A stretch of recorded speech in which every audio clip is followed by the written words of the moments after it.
Hello everyone. जो भी यहाँ पर आज ज्वाइन किए हैं, आपका स्वागत है यहाँ पर। ये हमारा वेबिनार नंबर 4 है जो हम स्टार्ट कर रहे हैं। रिस्क मैनेजमेंट के ऊपर है आज का टॉपिक। हम ऑलरेडी 3 वेबिनार कवर कर चुके हैं। ये 5 वेबिनार की सीरीज है जो हम स्टार्ट कर रहे हैं। तो आज का चौथा वेबिनार जो है रिस्क मैनेजमेंट के ऊपर। आपके जो भी क्वेश्चन होंगे, क्वेश्चन हम एंड में लेंगे। जो भी रेलेवेंट इस टॉपिक से होंगे आप बाद में लिख सकते हैं Q&A सेशन में। वहां पर मैं आपके सभी क्वेश्चन इस वेबिनार के बाद वहां पर हम अटेंड करेंगे। अभी हम वेबिनार स्टार्ट करते हैं। तो जैसे हमने पहले बात की है और बताया भी है, दिस इज वेबिनार। जो भी इंफॉर्मेशन यहाँ पर प्रोवाइड की जाएगी है वो इंफॉर्मेशन पर्पज के लिए है। जस्ट उसके बेस पे आप कोई इन्वेस्टमेंट डिसीजन मत लीजिएगा। और हम अभी तक कवर कर चुके हैं कुछ टेक्निकल के बारे में। 2 वेबिनार हम कर चुके हैं जो कि अभी तक हमने किया था कैंडल स्टिक के ऊपर 2 वेबिनार। फंडामेंटल के ऊपर हमारा नेक्स्ट वेबिनार होगा जो हम वहाँ पर कवर करेंगे। और साइकोलॉजी के ऊपर हम एक वेबिनार पहले ही कवर कर चुके हैं जो कि ओवर ट्रेडिंग के ऊपर था। और आज का वेबिनार जो है वो भी साइकोलॉजिकल एरिया में ही आता है। यहाँ पर कि क्या हम प्रॉब्लम रहती है, जो हमारी रिस्क मैनेजमेंट रहता है, इसको भी हम यहाँ पर आज कवर करेंगे। सबसे पहले तो हमें यही समझना होगा कि रिस्क मैनेजमेंट क्या होता है। अ, इससे हम समझते क्या है। तो हर एक की अपनी एक एपिटाइट होती है रिस्क मैनेजमेंट के लिए। तो जब भी आप रिस्क मैनेजमेंट को देखें तो पहले मैनेजमेंट से पहले आपको रिस्क को समझना होगा कि मेरा क्या रिस्क है, कितना रिस्क में ले सकता हूँ किसी भी चीज में। कोई भी, अगर मैं किसी काम पर जाता हूँ, कोई बिजनेस स्टार्ट करता हूँ, अगर मैं वहां पर 1,000 रुपए या 2,000 रुपए लगा रहा हूँ तो क्या मेरा रिस्क है वहां पर डूबने का? क्या 80% चांस है रिकवर होंगे, 50% चांस है रिकवर होंगे, या 20% है? तो एक रिस्क होता है, वो हाई होता है या मीडियम होता है या लो होता है। तो इसी रिस्क को हमें मैनेज करना होता है क्योंकि सबकी एपिटाइट अलग होती है। कोई 50 रुपए से कंफर्टेबल होता है, कोई 100 से, कोई 1,000 से या 2,000 से। तो सबके लिए अलग अलग होता है रिस्क की डेफिनेशन। अब उसको मैनेज कैसे करना होता है, हमें यही देखना होता है कि हम इतना रिस्क लगा रहे हैं उसके ऊपर हमें रिवॉर्ड कितना मिलने वाला है। अगर मैं 100 रुपए लगा रहा हूँ तो कम से कम मुझे 200 मिले या 300 मिले। अगर मैं सुबह से शाम तक किसी भी चीज पर काम करता हूँ, पूरा दिन मैंने मेहनत की है, 100 रुपए मेरी उसको लगाने में लागत भी आई कि ये मैंने मटेरियल खरीदा था और ये चीजें मैंने की, और एंड ऑफ द डे अगर मुझे 100 ही रुपए मिले तो क्या फिर उस काम करने को फायदा होगा? उस काम करने का फायदा नहीं होगा। अगर उसी काम को करने के बाद मुझे 150 या 200 रुपए मिले, मतलब कि 100 रुपए से ज्यादा मिले, तो मेरे लिए बेनिफिट है। तो वही हमें देखना होता है कि रिस्क जो हमने लगाया है, हमने कॉस्ट लगाई है, उसके अगेंस्ट हमें रिवॉर्ड कितना मिल रहा है। अब इससे रिलेटेड कुछ मिथ्स भी हैं। जब भी हम ट्रेडिंग करने के लिए जाते हैं तो कुछ मिथ होते हैं जो हम ट्रेडिंग से पहले सोचते हैं। उन मिथ्स को पहले हमें कवर करना होगा कि क्या चीजें हैं, कहीं हम वो मिथ्स लेके मार्केट में तो नहीं आ रहे हैं। सबसे पहली चीज, ट्रेडिंग इज गैम्बलिंग। ये कॉमन चीज है जो आपने बहुत बार सुनी होगी कि ये तो गैम्बल है, इसे नहीं करना चाहिए, ट्रेडिंग नहीं करनी चाहिए। गैम्बलिंग है अगर आप अपना रिस्क मैनेजमेंट को ही नहीं पता है। अगर आप एक ट्रेड में आए और 2 ट्रेड लें और उसमें जितनी भी कैपिटल आपने अकाउंट में है वही 50% लगा दी, 100% लगा दी, डेफिनेटली फिर वो गैम्बलिंग है। आप कोई रिस्क मैनेजमेंट नहीं कर रहे हैं, आप कैलकुलेट नहीं कर रहे हैं कितना रिस्क लगाना है, एक ट्रेड पर कितना रिस्क लेना है, 5 ट्रेड पे कितना लेना है। अगर एक ही ट्रेड पे सब कुछ लगाना है, डेफिनेटली गैम्बलिंग है। गैम्बलिंग में और फिर ट्रेडिंग में कुछ फर्क नहीं रह जाता। दूसरी चीज आती है कि ट्रेडिंग जो है क्विक रिच स्कीम है। कि एकदम से आप इसमें रिच बन जाएंगे। आज मैंने $1,000 लगाए, आज के आज उसको डबल कर दिया। हो जाएगा डबल, पर दूसरे दिन वो डबल का जीरो भी हो जाएगा। बात यहाँ पर ये नहीं है कि आप डबल कितनी जल्दी कर लेते हैं, बात ये है कि आप कितनी कंसिस्टेंटली उसको कर सकते हैं। क्योंकि मनी जैसे आती है फिर उसी तरीके से चली भी जाती है, वो लक हो या फ्लूक हो या आप कुछ भी कहने लगे। बात यहाँ है कंसिस्टेंसी की। तो ये क्विक रिच स्कीम नहीं है। ये मत समझिए कि आज के आज ही मुझे इसमें रिच होना है तो एकदम से इससे रिच हो जाएंगे। वो फिर आपकी कंसिस्टेंसी नहीं है। क्योंकि यहाँ पर फिर आपको प्रॉफिट लेना है तो आपको सिस्टम प्रोसेस सभी को फॉलो करना होगा। और वो फिर day by day, month by month, ताकि आप उसको कर सके, जो चीज रिपीट हो सके। तो इसलिए इसको क्विक रिच स्कीम भी ना समझें। तीसरा, कि ये शॉर्टकट है मनी करने का, मतलब कि आप इससे कमा सकते हैं। बाकी जगह पर मेहनत लगती है, आप हार्ड वर्क करते हैं, सुबह से शाम मेहनत करते हैं, तब जाके आपको कुछ रिवॉर्ड मिलता है। यहाँ पर आप सीधा क्या चाहिए, आपको laptop, computer, internet connection, mouse में क्लिक किया, अकाउंट ओपन किया और सीधा आप ट्रेडिंग कर लेंगे। कोई मेहनत ही नहीं है इसमें। तो इसमें ये तो एक शॉर्टकट हो गया। ऐसा कुछ नहीं है कि आप इसमें मेहनत नहीं है, इसमें भी उतनी ही मेहनत है। यहाँ के भी कुछ रूल्स हैं जो आपको फॉलो करने होंगे, यहाँ पर भी हार्ड वर्क है जो डिफरेंट तरीके से करना होगा। अगर आप उन प्रोसेस, उस हार्ड वर्क को करेंगे तभी इसमें सफल होंगे। जैसे कोई भी बिजनेस आप ले लेते हैं, ट्रेडिंग इज ए बिजनेस। तो कोई भी हो, अगर बिजनेस में जो भी आप चीजें करते हैं वहां पर क्या रिस्क है, क्या मेहनत है, आप एक कंपनी सेटअप करनी है जो एक जीरो से स्टार्ट करते हैं, तो जीरो से स्टार्ट और एंड तक ले जाने में, प्रॉफिटेबल बनाने में, उसमें बहुत मेहनत लगती है। सेम ही चीज इसमें है। तो इसको ट्रेडिंग को, अगर आप ट्रेडिंग को अगर इसे बिजनेस की तरीके से लेंगे, डेफिनेटली आपको इससे रिजल्ट मिलेंगे, रिवॉर्ड भी मिलेंगे, पर उसके लिए आपको मेहनत करनी पड़ेगी। क्या करते हैं आप, जब भी कोई एग्जांपल ले लें, अगर कोई बिजनेस लेते हैं तो उसमें क्या करते हैं आप, एक स्ट्रेटेजी को फॉलो करते हैं कि हाँ मेरा ये स्ट्रेटेजी है, ये प्रोडक्ट बनाना है, मुझे ये करना है। आपने 10 जगह उसको रिसर्च किया होगा, कई चीजें, कई लोगों से उसके बारे में पूछा होगा जो एक्सपर्ट होंगे, उसके बाद आप स्ट्रेटेजी को फॉलो करेंगे, उसके बाद आप उसको स्टार्ट करते हैं। फिर देखते हैं इसमें रिस्क कितना है, कैलकुलेटेड रिस्क लेंगे आप। ये नहीं कि मैं सीधा जो भी मैंने आज तक कमाया सभी की सभी सेविंग डाल दी उसमें, पता नहीं उस पर कितना रिटर्न आएगा, कब आएगा, रिटर्न ऑन इन्वेस्टमेंट कब होगा। तो एक कैलकुलेटेड रिस्क लेते हैं जब भी आप कोई बिजनेस स्टार्ट करते हैं। फिर आप जैसे जैसे प्रोग्रेस करते हैं, आप नई नई चीजें सीखते हैं। जब आप बिगिनिंग में स्टार्ट किया था आपको नहीं पता था, और जब आप स्टार्ट कर रहे हैं फिर सीखेंगे, उनको अप्लाई भी करेंगे, इंप्रूवमेंट भी करेंगे।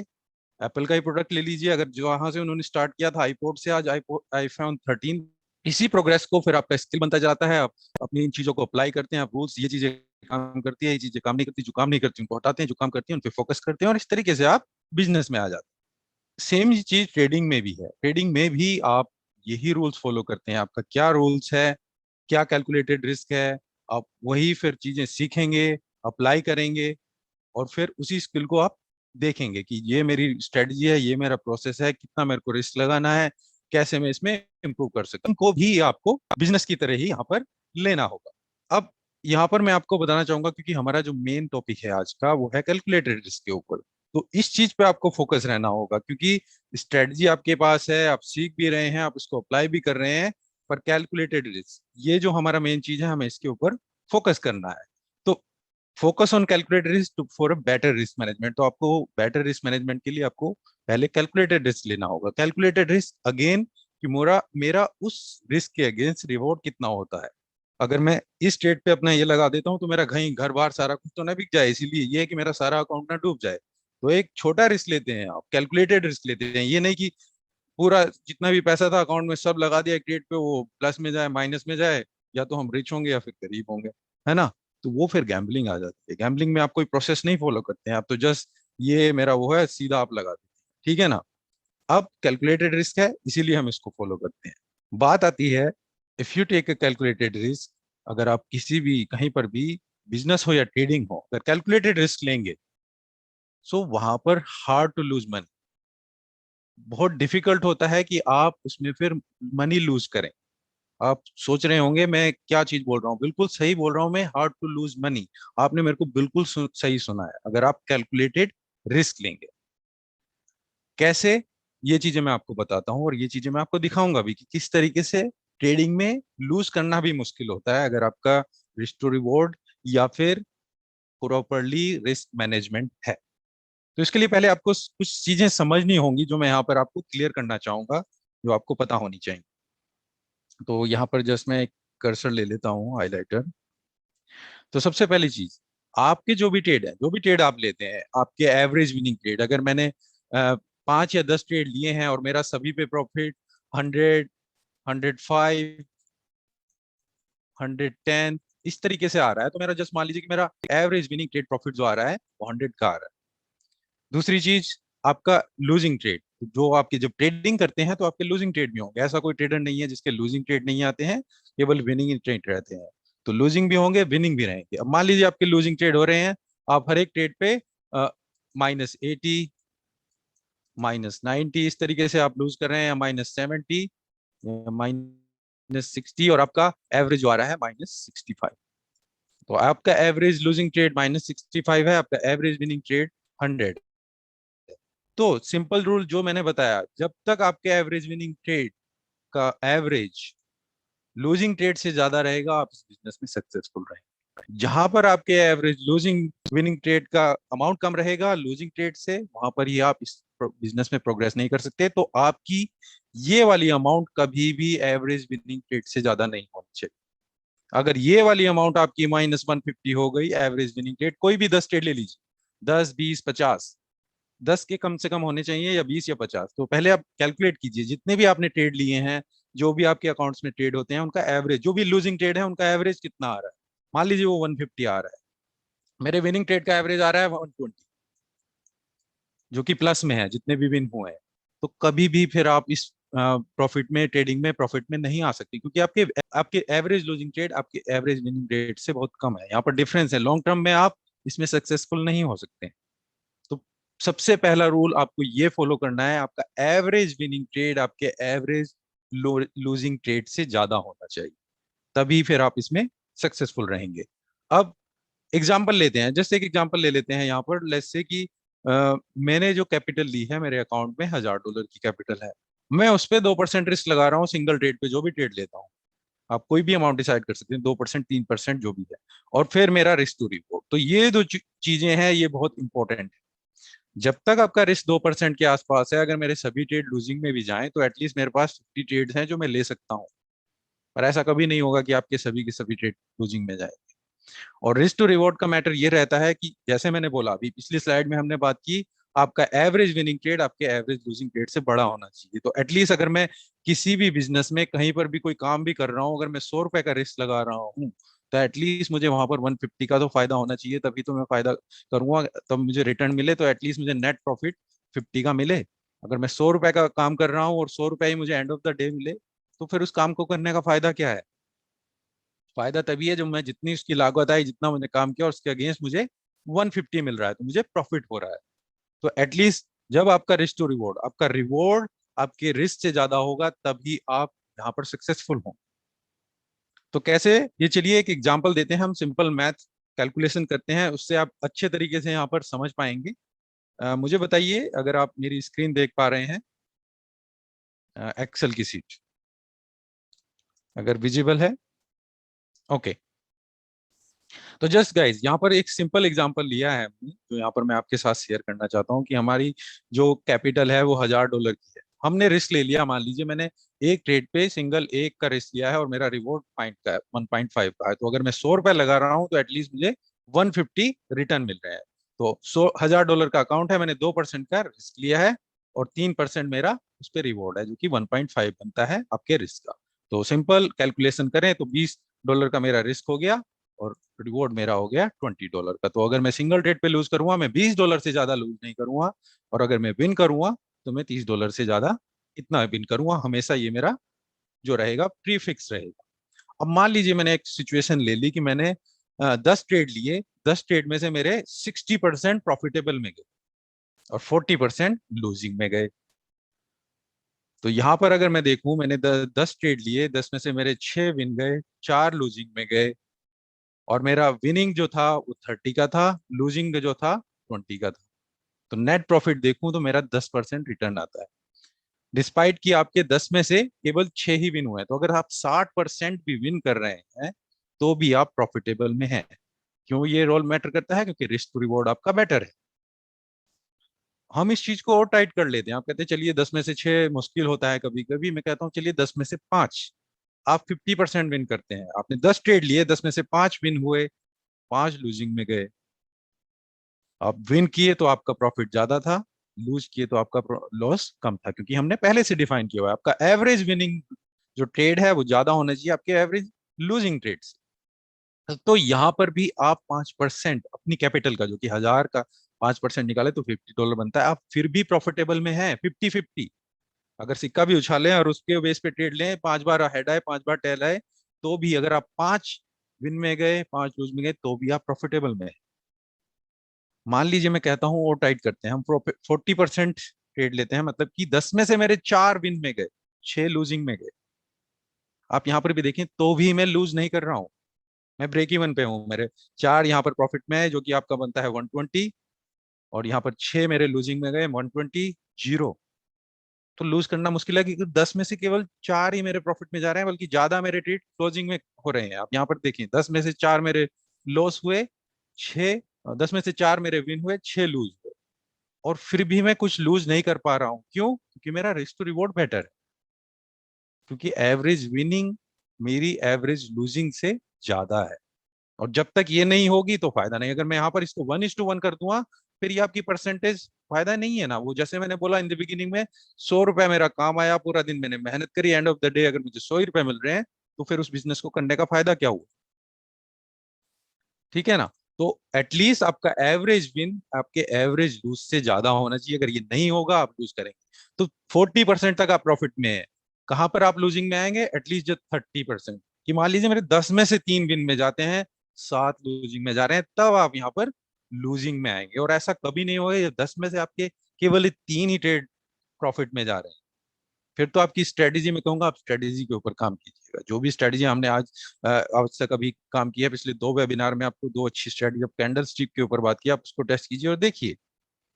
3 ट्रेड, ऐसा नहीं होगा कि 10 में से आपको केवल 3 ही विन मिलेंगे। और यहाँ पर भी क्या हो रहा है, आप ये नहीं कि पूरा अकाउंट लॉस हो जाएगा, वो गैम्बलिंग नहीं है। यहाँ पर भी केवल आप 5% अपने कैपिटल का, अपने अकाउंट का लूज कर रहे हैं। मान कि 1000 का आप केवल $50 लूज किए हैं, जो कि नॉर्मल है। ओके, इतना चलता है क्योंकि ये कैलकुलेटेड रिस्क था, इतनी मेरी रिस्क एपिटाइट थी, इतना मैं एडजस्ट कर सकता हूँ।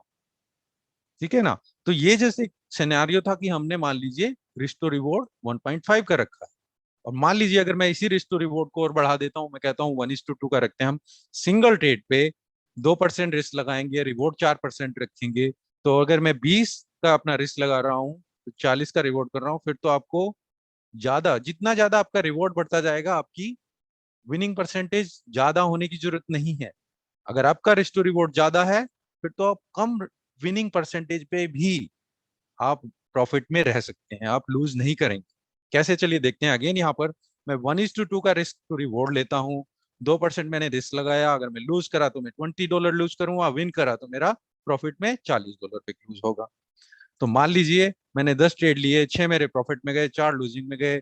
जो 6 थे उन पर मैंने 40 के हिसाब से इतना प्रॉफिट कमाया, और जो 4 मेरे लूजिंग में गए थे उस पर मैंने ना कमाया। तो मेरा end of the day result जो 10 ट्रेड के बाद 16% में रिटर्न मिल रही है, केवल 10 में से 6 विन करने पर।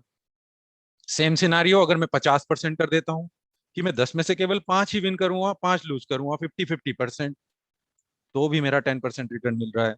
40 का मैंने 5 बार यहाँ पर विन किए, जो भी मेरा एंड रिजल्ट हुआ, और अगर 20 से क्लोज हुआ, तो मेरा ये 10% रिटर्न, जो कि एनफ है। अगर 10% रिटर्न आप कैलकुलेट करें और ईयर का निकालें, तो आप 120%।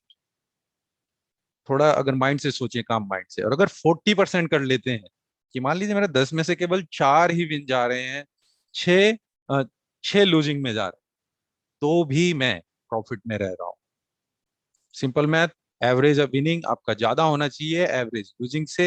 40%, 4% आप अपने अकाउंट का अर्न कर रहे हैं। 4% का मतलब महीने का अगर आप 10 ट्रेड ले रहे हैं, 4% कमा रहे हैं, तो फिर भी 48% के आसपास बनता है। और मान लीजिए मैं कहता हूँ और टाइट कर लेते हैं, हम 30% कर देते हैं, देखिए आपका लूज कितना हुआ, 2%, केवल $20। तो यहाँ पर मैंने 3 ट्रेड हमारे विनिंग में गए, सभी के सभी लूजिंग में गए, तो भी हम केवल 2% यहाँ पर लूज कर रहे हैं। और वो मैटर क्या करता है? Risk to reward. आपका रिस्क टू रिवॉर्ड जितना ज्यादा होता जाएगा, रिस्क को आप मैनेज करेंगे, लॉन्ग टर्म में सरवाइव कर पाएंगे। अगर ये मैनेज नहीं करेंगे, तो वही प्रॉब्लम में आती रहेगी। फिर वही 1-2 ट्रेड आता है, क्योंकि आपने पूरा रिस्क लगा दिया, वहां पर कैलकुलेट ही नहीं किया कितना रिस्क है, कितना कैलकुलेटेड रिस्क लेना है, फिर वो आप गैम्बलिंग की तरफ आ। तो आपको यही डिसाइड करना है कि मुझे गैम्बलिंग में जाना है, ये कैलकुलेटेड रिस्क लेना है। अगर कैलकुलेटेड रिस्क लेंगे, तो फिर स्लोली स्लोली आप बिल्ड भी कर पाएंगे, अपने अकाउंट को भी बढ़ा पाएंगे, प्रॉफिट में भी आ पाएंगे। पर आपको क्विक रिच बनना है, जैसे मैंने मिथ के बारे में बताया कि मुझे क्विक रिच बनना है, आज के आज ही डबल करना है अकाउंट को, कर लीजिए, फिर आप रिस्क को बढ़ा देंगे। 50% ही अगर मैं यहाँ पर बढ़ा दूं, तो फिर कितनी ही परसेंटेज आप बढ़ा लीजिए, 1 या 2 ट्रेड आएगा, पूरा अकाउंट पोस्ट कर दे। और इसकी कितनी वैल्यू आप देखिए, यहाँ पर मैं 30% पे आकर लूज कर रहा हूँ, कि अगर 10 में से मेरे 3 ट्रेड विन में जाते हैं, तब जाकर मैं लूज करता हूँ, नहीं तो उससे पहले पहले मैं विन कर रहा हूँ। और मान लीजिए मैं कहता हूँ कि रिस्क टू रिवॉर्ड को हम और बढ़ा देते हैं, अगर आपका जो ट्रेड हो रहा है वो 1:3 का है, कि अगर मैं लूज करता हूँ तो मैं $20 लूज करता हूँ, और विन करता हूँ तो $60 विन करता हूँ। 2% का रिस्क, 6% का रिटर्न, 1:3 का रिवॉर्ड। तो अगर मैं 60%, अगेन सेम मैथ कर रहे हैं हम, सिंपल कैलकुलेशन, 10 ट्रेड लिए मान लीजिए एक महीने में, या जब भी आप लेते हो, हफ्ते के जो भी हो, 6 प्रॉफिट में गए, 4 लूजिंग में गए, 28% रिटर्न, कि मतलब मेरे 6 जो विन गए 60, लूजिंग वाले 20। सेम अगर 50% पे आ गए हैं, तो भी आप 20% रिटर्न कमा रहे हैं, क्योंकि हमारा एवरेज विनिंग एवरेज लूजिंग से बड़ा है। आगे चलें 40% पे, तो भी आप 12% पे हैं। और मेन बात आप यहाँ पर देखिए 30% पे भी। जैसे ही आपका रिस्टोर रिवॉर्ड 1 to 3 हो गया, अब 30% में भी प्रॉफिट में है। कि मैं सिंपल सी जस्ट सोच के देखिए, 10 में से मेरे केवल 3 ट्रेड प्रॉफिट में गए, 7 लूज गए, फिर भी मैं नेट प्रॉफिट में हूं। तो 10 में से केवल 3 ट्रेड प्रॉफिट में करना तो मुश्किल बात नहीं है, अगर आप प्रॉपर स्ट्रेटेजी को फॉलो करें। जैसे मैंने बोला, जब वो स्लाइड में आपको दिखाया कि ट्रेडिंग करना मुश्किल है, अगर आप proper risk management, risk to reward को फॉलो करें। तो 10 में से मैं कहता हूँ कोई भी स्ट्रेटेजी ले लीजिए, ऐसी तो नहीं होगी जिसमें से आपको 3 ट्रेड प्रॉफिट में ले जाए, 7 लूजिंग में ले जाए। 3 ट्रेड में अगर आपका रिस्क टू रिवॉर्ड बेटर है, आप नेट फिर भी प्रॉफिट में है, आप केवल 30% विन कर रहे हैं, आपको 100% हिट करने की जरूरत ही नहीं है। तो स्ट्रेटेजी में कोई काम बुरी नहीं है। स्ट्रेटेजी ये नहीं है कि ये आपका रिस्क मैनेजमेंट जब तक ठीक नहीं होगा, आपको कितनी सी अच्छी अच्छी स्ट्रेटेजी भी दे दें, फिर भी आप लूजिंग में रहेंगे, क्योंकि मेन प्रॉब्लम कहाँ है? Risk management. पहले अपना जहां पर प्रॉब्लम है, रिस्क मैनेजमेंट को प्रॉपर कीजिए, स्ट्रेटजी बाद में आएगी, अपना रोल प्ले करेगी। हम जो देखते हैं कि ये स्ट्रेटजी में मैंने इतना लूज कर दिया, स्ट्रेटजी काम नहीं कर रही, चलिए अब दूसरी पे चलते हैं, दूसरी नहीं कर रही, तीसरी। प्रॉब्लम कहाँ है? रिस्क कहाँ है? आप एक ही, अगर आप हिस्ट्री उठा के देखें अपनी ट्रेड की, एक ही ट्रेड में आपने 10%, किसी में 20%, किसी में 50% ही उड़ाया हुआ है, लॉस लिया हुआ है। तो रिस्क मैनेजमेंट है कहाँ वहां पर? प्रॉब्लम तब आती। तो जब तक आप रिस्क को मैनेज नहीं करेंगे, आप यहाँ पर देखिए 10 में से केवल 3 ट्रेड विन करने पर भी आप प्रॉफिट में है। और अगर मैं इसको 20% कर दूंगा, तब जाकर आप लूज में आएंगे, कि मेरे 10 में से केवल 2 ट्रेड यहाँ पर अगर मैं लूज में जाते हैं, तो फिर मैं यहाँ पर दो प्रॉफिट में जाते हैं, तब जाकर मैं लूज करता हूँ। और वो भी कितना लूज करता हूँ? 4%।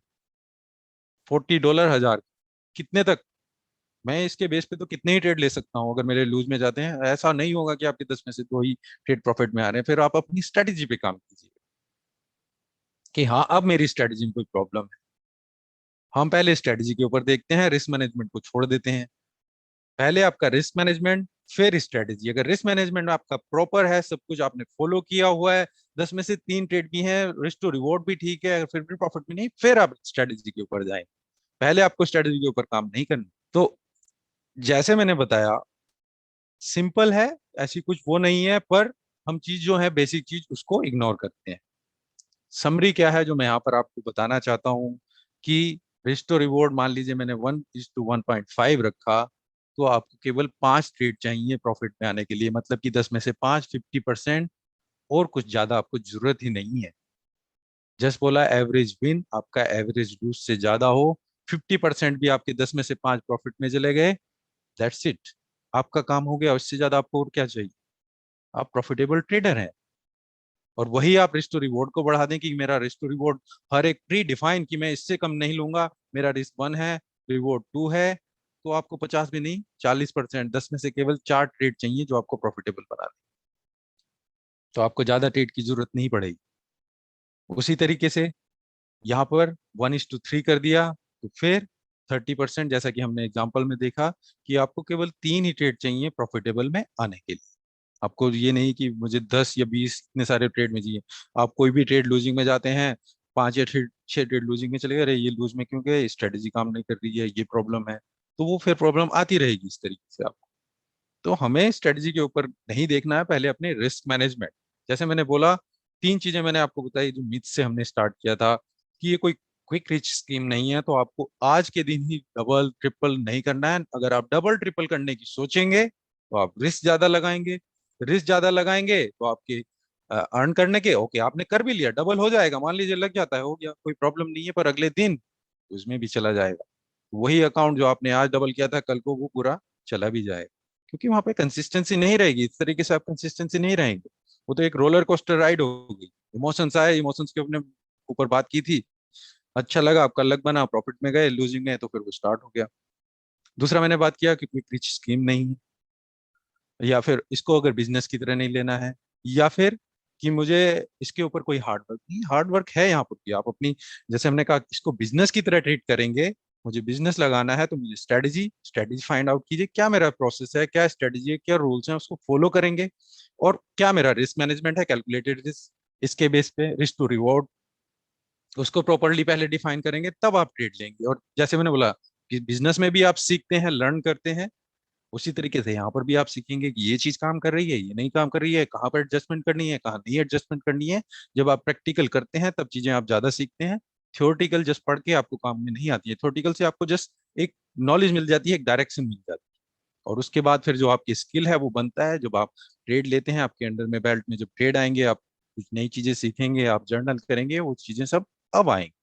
तो समराइज जस्ट यही मैं आपको बताना चाहता हूँ कि रिस्क टू रिवॉर्ड आपका प्रॉपर होना चाहिए। रिस्क टू रिवॉर्ड और रिस्क मैनेजमेंट, जब तक ये नहीं होगा स्ट्रेटजी के ऊपर मत सोचिए। पहला काम आपका यहाँ पर है, दूसरा काम फिर आप स्ट्रेटजी के ऊपर है।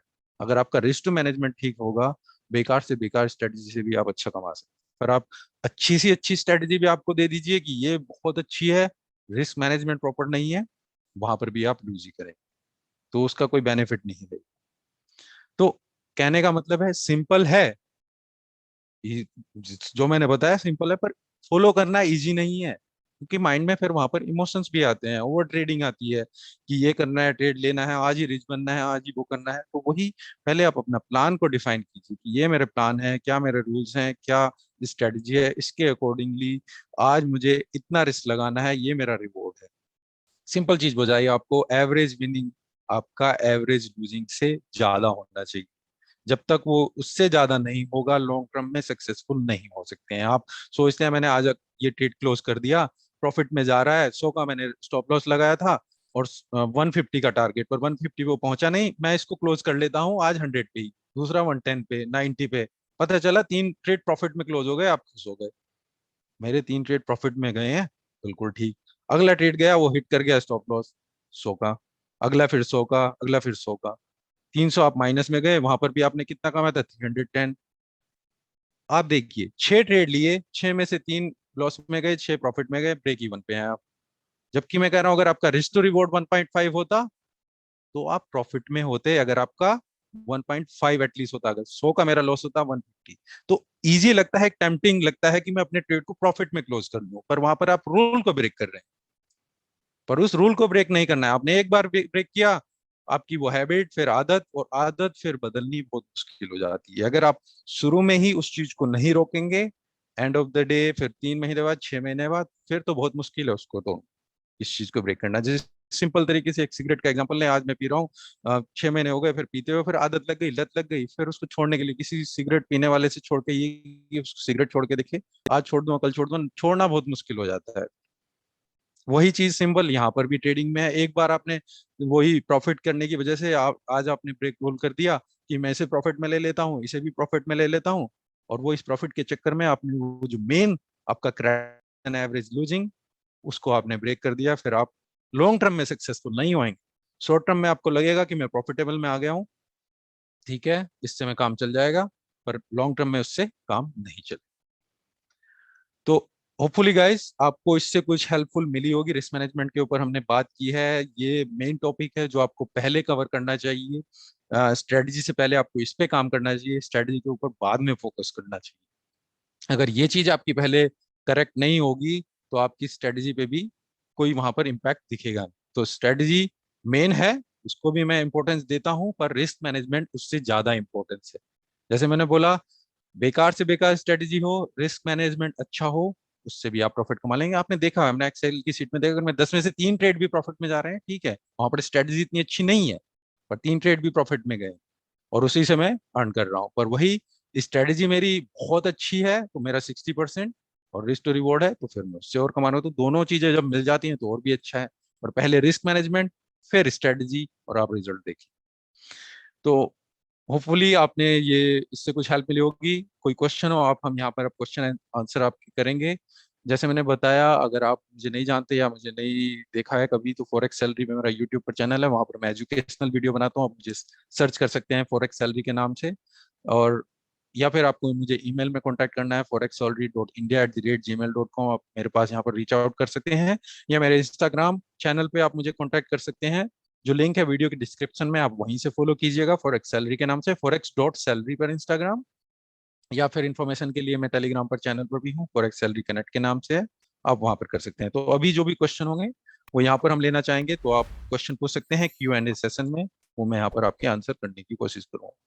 ओके, तो पहले नितिन वर्मा जी का एक क्वेश्चन है जो मैं देख रहा हूँ, how to trade in gold and what is trading size, my capital is 500 USD. तो देखिए नितिन वर्मा जी, आपकी कैपिटल साइज 500 है, तो निकालिए उसका कि 2 से 3%। मेरा कैपिटल कितना रिस्क है, मेरा एपिटाइट 2%, 3%, 5% तक उसको लेने में सक्षम हूँ, तो 500 का 5% कितना होता है, उतना आप सिंपल उसके बेस पे आप ट्रेडिंग साइज लोड कैलकुलेट कीजिए। मैंने अपने यूट्यूब चैनल पे कैसे लोड कैलकुलेट करने हैं उसके ऊपर वीडियो बनाए हुए, आप वहां से देख सकते हैं। तो वहां से आपको पता चलेगा कितना आपको ट्रेडिंग साइज लेना चाहिए।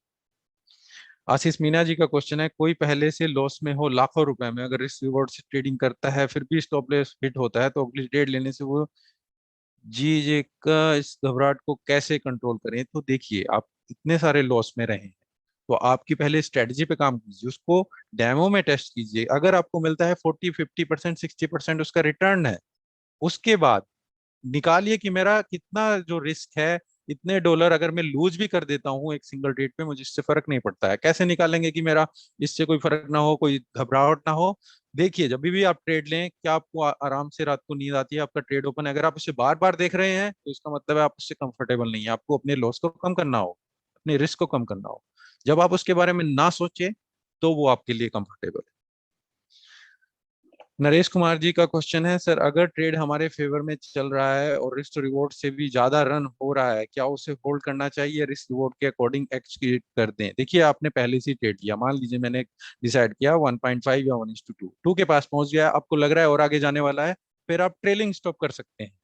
पर वही मैं कहना चाहूंगा, फिर आप उसके बाद लूज मत करेंगे उसको। 1.5 के पास पहुंच गया, आप 1.2 के आसपास आके अपना स्टॉप लॉस वहां पर एडजस्ट कर देंगे, तो वही आपका विनिंग एटलीस्ट लूजिंग से ज्यादा होना चाहिए। ये नहीं कि आप फिर उसको -50, -80 पे कर देंगे। तो आप उसको ट्रेल कर सकते हैं, पर आपकी एनालिसिस कहनी चाहिए कि वो प्रॉफिट में जाएगा उसके बाद। अखिल धमला जी का क्वेश्चन, सर है open account in Exness so it is better or standard account, I am scalper. देखिए यहाँ पर काफी अकाउंट्स ये प्रोवाइड करते हैं, आपके स्टैंडर्ड हो गए, आपके रॉ हो गया, प्रो हो गया, उनमें से आप कोई भी देख सकते हैं। इसके ऊपर मैंने एक वीडियो भी बनाया, वहां पर देख सकते हैं कि कौन सा अकाउंट किस चीज के लिए बेटर है, आप वहां से देख सकते हैं। इसके बारे में पहले ही बता चुका हूँ। और भी क्वेश्चन हो आप Q&A सेशन में लिख सकते हैं, तो वहां पर मैं Q&A सेशन में आपके सभी क्वेश्चन यहाँ पर कवर करने की कोशिश करूंगा। अगर और कोई क्वेश्चन नहीं है, हाँ ओके। शरण कुमार हुगर जी का, kindly share trade strategy how to open corporate trade account Exness. Sir देखिए ट्रेड स्ट्रेटजी अभी तक मैंने 2 वेबिनार किए थे, वहां पर मैंने कैंडल स्टिक के ऊपर 2 स्ट्रेटजी आपके साथ शेयर करी, कैसे आप उसको ट्रेड कर सकते हैं। अगर आपने नहीं देखा है तो इन फ्यूचर यूट्यूब पर मैं वो वीडियो भी आगे डाल दूंगा, आप वहां से उनको दोबारा से देख सकते हैं। अगर आपने वेबिनार नहीं ज्वाइन किया था तो उन स्ट्रेटजी को देख सकते हैं, और आने वाले दिनों में और भी चीजें आएंगी, आप काफी चीजें वहां से देख सकते हैं। और मैंने यूट्यूब पर अपने काफी स्ट्रेटजी वहां पर डाली हुई, तो स्ट्रेटजी तो मैंने शेयर की हुई है। How to open corporate trade account, इसके बारे में आप चैट में वो रिप्लाई कर देंगे अगर आप कॉर्पोरेट ट्रेड अकाउंट खोलना है। यहाँ पर मैं केवल रिटेल्स के लिए ही देखता हूँ जो कि हम पर्सनली खोलते हैं, कॉर्पोरेट के लिए मुझे पता नहीं कि कॉर्पोरेट के लिए किस तरह प्रोवाइड करते हैं।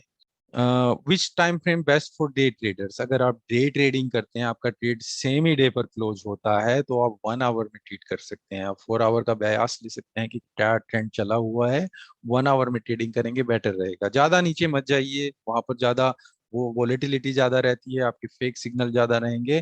तो 15 मिनट प्लस ऊपर रहेंगे बेटर रहेगा। मैं कहूँगा 1 आवर आइडियल रहेगा आपके लिए अगर आप डे ट्रेडर्स हैं। आशीष मीना जी क्वेश्चन है आपका कि फॉरेक्स फैक्ट्री में किसी भी पेयर पर कोई न्यूज आ रही है तो कैसे पता करें कि वो न्यूज उस पेयर के लिए निगेटिव जाएगी या पॉजिटिव जाएगी। देखिए जो लास्ट हमारा वेबिनार है, जो वेबिनार है जो कि 10 मई को होगा, वहां पर हम फंडामेंटल्स के ऊपर ही बात करेंगे। फॉरेक्स फैक्ट्री या न्यूज जो भी है, किस तरीके से कौन सी न्यूज है, क्या है, सबके ऊपर वहां पर डिटेल में बात करेंगे, और किस तरीके से न्यूज देखनी है, क्या पॉजिटिव निगेटिव और किस तरीके से देखते हैं, वो सब वहां पर बात करेंगे। तो बने रहिए हमारे साथ। जो लास्ट वेबिनार होगा आपको ईमेल आ जाएगी, आप वहां पर ज्वाइन कर सकते हैं और उसके बारे में हम डिटेल में बात करेंगे। शरण कुमार फुगर जी, ट्रेड टाइमिंग्स मींस मॉर्निंग और इवनिंग। देखिए 3 ही सेशन होते हैं, या तो आप एशियन सेशन में ट्रेड करते हैं या फिर आप यूरोपियन सेशन में और आपका यूएस सेशन। तो हम एशियन सेशन में होता है जो आपका मॉर्निंग रात के 2:30 बजे से चलता है, और हमारा 12 बजे तक दोपहर के एशियन सेशन। तो इसमें ज्यादा आपको वॉल्यूम नहीं मिलती है, तो मैं नहीं कहूंगा कि आप इसमें बेटर ट्रेड करें, क्योंकि यहाँ पर आप कौन सी मार्केट ओपन रहती है, न्यूजीलैंड की, ऑस्ट्रेलिया की या फिर जापानीज, तो इन पेयर से रिलेटेड ट्रेड करेंगे तो ठीक रहेगा। बेस्ट जो रहता है टाइम आपके लिए वो 12:30 बजे से, तब यूरोपियन की मार्केट खुल जाती है। वहां पर जब ट्रेड करेंगे वॉल्यूम भी ज्यादा रहेगी, वो आपके लिए बेटर रहेगी। अगर आप दिन में नहीं कर सकते तो यूएस सेशन जब 7-8 बजे खुलता है रात को, आप कोई काम करते हैं तो वो ट्रेड करें। तो आइडल है, अगर आप काम करते हैं जो 7 बजे के बाद जो भी टाइम है, 11, 10, 11 बजे वो ट्रेड करें। अगर दोपहर में कर सकते हैं वो भी बेटर है, 12 बजे के बाद। शरण कुमार इंग्लिश जी, ये इंग्लिश में नहीं है, वेबिनार जो सीरीज है वो हिंदी में है। तो प्लीज, अगर यहाँ पर मैं सभी जो भी कंटेंट है हम हिंदी में प्रोवाइड कर रहे हैं। Okay, Deepankar Verma ji, today I have done $60 account in demo account question when I use CCID1 crossing growth then selling start, so 3 trades profit में गए हैं, क्या फॉलो कर सकता हूँ? देखिए, अभी तक आपने 3 ट्रेड लिए हैं, जो भी स्ट्रेटजी फॉलो करें एटलीस्ट कम से कम 20-50 ट्रेड लीजिए। जस्ट 3 ट्रेड के बेस पे आपने ले लिए, वो उस टाइम फ्रेम पर जो उस तरह का मार्केट का सेंटीमेंट था वो आपने देखा।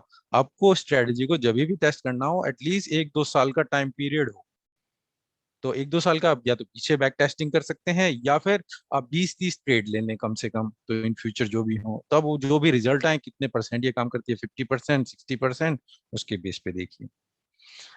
नरेश कुमार जी, आपका क्वेश्चन है, सर आप एक्सनेस का कौन सा अकाउंट यूज करते हो, प्रो या जीरो? अगर हाँ तो करें भी, बताएं भी। मैंने इसके ऊपर वीडियो बनाया हुआ है कि मैं कौन सा यूज करता हूँ, आप मेरे यूट्यूब चैनल पर वहां पर देख सकते हैं।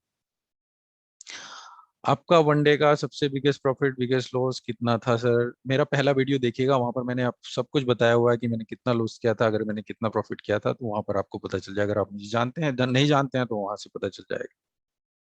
अभी अगर आपको इससे जो हमने वेबिनार किया इससे रेलेवेंट आपके कोई भी क्वेश्चन हो वो मैं लेना चाहूंगा, तो वो आप पूछ सकते हैं Q&A सेशन में। Is auto trading better than manual trading? गुना सेकंड जी, देखिए, ऑटो ट्रेडिंग से क्या होगा, वहां पर वही रूल्स हैं जो आपने, कोई स्ट्रेटजी है आपने, या तो फिर आप रोबोट प्रोवाइड करें या फिर आप खुद डेवलप करें कि ये मेरे रूल्स हैं जो भी हैं। मान लीजिए मूविंग एवरेज है, क्रॉस आप ट्रेड कर रहे हैं, इसके बेस पे मैं ट्रेड लेता हूँ। वहां पर इमोशंस नहीं रहते हैं, ठीक है, पर आपको स्ट्रेटजी तो टेस्ट करनी होगी। अगर आपने स्ट्रेटेजी टेस्ट नहीं करी, कोई भी आपने रोबोट ले लिया, आप पता नहीं उसका रिजल्ट क्या है क्या नहीं है, कब वो काम करती है, कौन से टाइम में वो काम नहीं करती है, फिर आप उसके ऊपर डाउट देने शुरू कर देंगे। 3 महीने तक उसने प्रॉफिट दिया, 3 महीने लॉस में दिया, आप कहेंगे ऑटो बेकार है, बिल्कुल बेकार है। मैनुअल तब तक ठीक है जब तक आपके इमोशंस, आपका माइंडसेट के ऊपर कंट्रोल है। अगर वो नहीं है, फिर वहां पर आपको प्रॉब्लम आती है। और रोबोट में ये रहता है कि वहां पर सब कुछ ऑटोमेटिक होता है, पर वहां पर वो है कि उसका रिजल्ट क्या है आपने टेस्ट नहीं किया, वो किसी ने प्रोवाइड किया है, कौन से टाइम फ्रेम में कब वो बेटर रहेगी कब बेटर नहीं रहेगी, वो पीरियड से आपको गुजरना होगा। तो मैं ज्यादा रिकमेंड नहीं करूंगा कि पता नहीं उसकी स्ट्रेटजी क्या है, कितना सक्सेस रेट है, कौन से टाइम पीरियड में टेस्टेड है। तो इसलिए मैनुअल को मैं प्रेफर करता हूँ, पर वही आपका माइंडसेट वहां पर कंट्रोल होना चाहिए। Sharan Kumar Hogar ji, sir how to get buyer sellers trade quantity data? देखिए, जो फॉरेक्स की मार्केट है, ये स्टॉक मार्केट में आपको ये डेटा मिल जाता है, पर फॉरेक्स की मार्केट में सेंट्रलाइज मार्केट नहीं। तो यहाँ पर जितने भी ऑर्डर्स होते हैं वो पर्टिकुलर ब्रोकर के वहां पर वॉल्यूम देखते हैं। वॉल्यूम तो देख तो सकते हैं, पर वो पर्टिकुलर ब्रोकर की है, पर वो पूरे वर्ल्ड की वॉल्यूम नहीं होती है, वो किसी दूसरे ब्रोकर की अलग होगी या सबकी अलग होगी। तो आप इस तरीके से बायर सेलर का डाटा आप पूरा नहीं देख सकते हैं, वो पर्टिकुलर एक्सचेंज का डेटा होता है। स्टॉक मार्केट में इजी होता है क्योंकि वहां पर सेंट्रलाइज है, फॉरेक्स में निकालना मुश्किल रहता है। Akhil Dhamla ji, sir how to identify false breakout? देखिए, फॉल्स ब्रेकआउट अगर हम सेशन किया तो वहां पर उसके ऊपर ब्रेकआउट के ऊपर हम डिटेल में बात करेंगे, कि एक डिटेल टॉपिक है, जस्ट 1-2 लाइन में मैं आपका आंसर दूं, आप समझ में भी आपको मुश्किल रहेगी।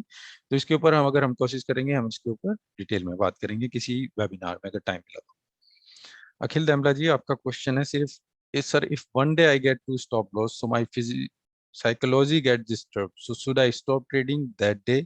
जी बिल्कुल, आपका एक एपेटाइट होना चाहिए कि मैं, ये रिस्क है मेरा, अगर मेरी कैपिटल $1000 की है तो मेरा वीकली इतना मैं लूज कर सकता हूँ, तो उसके बेस पे मेरे कितने ट्रेड बनते हैं।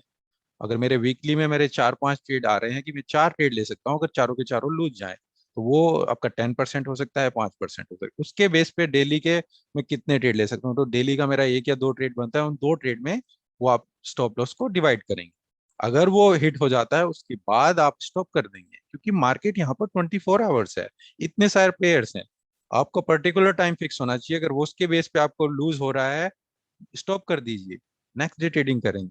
कि यहाँ पर फिर आपका माइंडसेट उसी दिशा में जा रहा है, फिर आप रिवेंज ट्रेडिंग में आ जाएंगे, आप रूल फॉलो नहीं करेंगे। तो मैं कहूंगा स्टॉप कर दीजिए जब आपकी लिमिट रीच हो जाए। ओके, स्टैंडर्ड लोड कितने प्राइस का होता है लीवरेज 1:100 हो तो? देखिए, स्टैंडर्ड लोड तो फिक्स रहता है। स्टैंडर्ड लोड का आप देखेंगे 100,000 का वो स्टैंडर्ड लोड होता है। उसके बाद मिनी 10,000, फिर माइक्रो, इस तरीके से आ जाते हैं, ठीक है ना।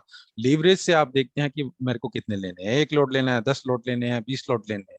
वो 20 लोड स्टैंडर्ड लोड होंगे, वो 20 लोड मिनी लोड होंगे, वो 20 लोड माइक्रो लोड होंगे। वो डिपेंड करता है। तो लीवरेज आपको ज्यादा एडवांटेज दे देता है, आप कितने लोड ले सकते हैं। पर जो बेसिक टेक्निकल मैकेनिज्म है वो सेम ही है। स्टैंडर्ड लोड इतने का होता है, अगर 1 लोड है तो 100,000 का। सर, डे टाइम फ्रेम में सुखबीर जी का क्वेश्चन है, सर डे टाइम फ्रेम में ट्रेंड लाइन ऊपर से है 4 आवर 1 आवर, और प्राइस सेम चार्ट में ट्रेंड लाइन के नीचे है, तो ट्रेंड को अप साइड मैंने down side according to trend line please sir. देखिए, ट्रेंड लाइन के ऊपर मैंने वीडियो बनाया हुआ है, आप वहाँ पर देख सकते हैं उसके ऊपर डिटेल में। अगर वहाँ पर आपको डाउट होता है कि हाँ इसमें ये प्रॉब्लम थी, ये प्रॉब्लम, वहाँ पर आप मेरे को कमेंट लिख सकते हैं, वहाँ पर मैं इसको रिप्लाई करने की कोशिश करूँगा। यहाँ पर अभी मुझे क्लियर नहीं है आपका क्वेश्चन कि आप किस तरीके से यहाँ पर इसको पूछ रहे हैं। अगर फिर भी क्लियर नहीं है, जैसे मैंने ईमेल में दिया, आप कोई भी चार्ट हो वहाँ पर मेरे को पूछ सकते हैं, ईमेल में कॉन्टैक्ट कर सकते हैं, तो वहाँ पर मैं बेटर रिप्लाई करूंगा जब आपके पास चार्ट होगा। जस्ट यहाँ से मैं वर्डिंग से इसका क्लियर आंसर नहीं दे पाऊंगा। Akhil Amri sir, I really thank you. I have learned a lot from you. Doing good. I want to thank Exness for making great platform using from 8 month. Okay, thank you Akhil ji. Thank you for feedback. Okay, Naresh Kumar ji, sir gold trading की strategy के ऊपर कोई special video कब आ रही है? देखिए, आने वाले, अभी जो हमारा लास्ट वेबिनार है ये डिसाइडेड है, तो जो लास्ट होगा हमारा 10th को होगा, 10 मई को। वहाँ पर फंडामेंटल के ऊपर बात करेंगे। फिर उसके बाद से हम दोबारा स्टार्ट करेंगे, उन सेशंस में हम जरूर गोल्ड के ऊपर स्टार्ट करेंगे। बाकी जो मैंने अभी तक स्ट्रेटजी शेयर की है आपको, 2 कैंडलस्टिक के ऊपर भी है, वो सभी के ऊपर अप्लाई होती हैं। आप उनको गोल्ड के ऊपर, ऑयल के ऊपर, या फॉरेक्स मेजर या माइनर, सभी जगह पर टेस्ट कर सकते हैं। वहां पर वो टेस्ट की हुई है, उससे रिजल्ट मिलते हैं। क्योंकि जब भी हम ट्रेड करते हैं, वो बायर्स और सेलर, ह्यूमन इमोशंस को ही हम ट्रेड करते हैं। बायर सेलर सभी जगह पर सेम रहते हैं, वही बाई करते हैं, वही सेल करते हैं, तो वही ह्यूमन इमोशंस है, वो सभी जगह पे रहेंगे। जब तक इमोशंस रहेंगे तब तक आप ट्रेड करते रहेंगे, तो वो भले ही गोल्ड हो, सिल्वर हो, या फिर आपके फॉरेक्स हो।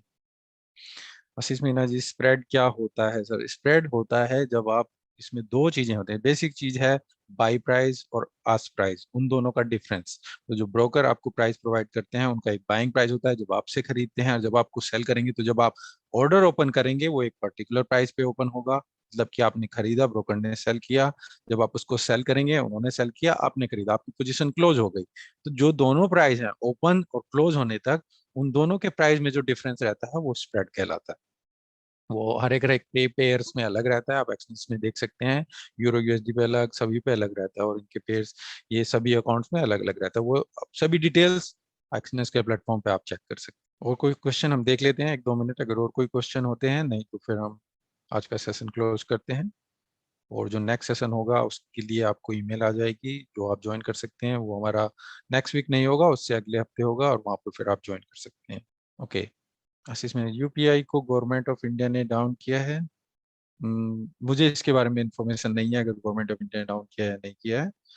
पर अगर एक्सचेंज में डाउन है, तो वो मेंटेनेंस या जो भी है डाउन है, वो स्लोली वापस आ जाएगा। या फिर आप दूसरे मेथड यूज कर सकते हैं, जो भी ऑनलाइन बैंक ट्रांसफर या ऑफलाइन, काफी मेथड्स हैं वहाँ पर यूज करने के लिए। ओके गाइस, लुक्स और हमारे कोई क्वेश्चन नहीं है, तो फिर थैंक यू जिन्होंने भी यहाँ पर ज्वाइन किया, सभी का धन्यवाद। जो भी नेक्स्ट वेबिनार की ईमेल है वो आपको आ जाएगी, आप वहाँ पर ज्वाइन कर सकते हैं, जो हमारा लास्ट वेबिनार होगा इस सीरीज का, जो हमने स्टार्ट की।